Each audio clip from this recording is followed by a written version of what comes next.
In today's video, I'm going to teach you how to restrict your ElevenLabs API key. If you find this useful, consider subscribing and liking the video. Let's dive right into it. First things first, you need to access the developer section of your ElevenLabs dashboard. So, go ahead and log into your ElevenLabs account. Once you're in, look to the bottom left corner of the screen, and you'll see a section marked Developers. Click on that to enter the developer area. Now that you're in the developer section, we need to open API Keys Management. You'll see a tab labeled API Keys. Clicking on that puts you in the right place to manage any existing keys you may have, or to generate a new one if you don't have an existing key. Next, let's initiate and name your key. This is an important step because it helps you keep your projects organized. Click on the option that says Create Key. When prompted, enter a recognizable name for the key. Think along the lines of what project or environment this key will be associated with. This makes it much easier for you to identify in the future, especially if you manage multiple keys. Once you have your key all set up with a name, it's time to enable key restrictions. This increases your security and ensures that your key can only be used for its intended purpose. You'll want to toggle on the option that says Restrict Key.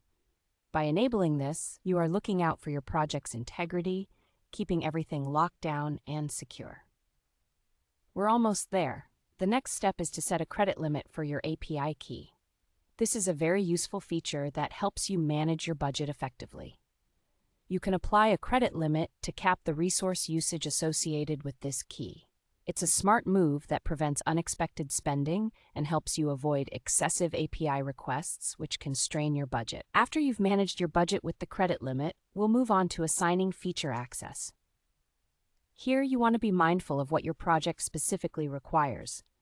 Select only the features that your project needs and follow the principle of least privilege. This means you're only granting necessary access to the key, reducing the risk of potential security breaches. Now, we're at the final step. Click on that last Create Key button to generate your API key. But before you close this phase, make sure to copy your newly generated key to your clipboard immediately. It's crucial that you save it somewhere secure and accessible for your future use. And just like that, you've successfully restricted your ElevenLabs API key.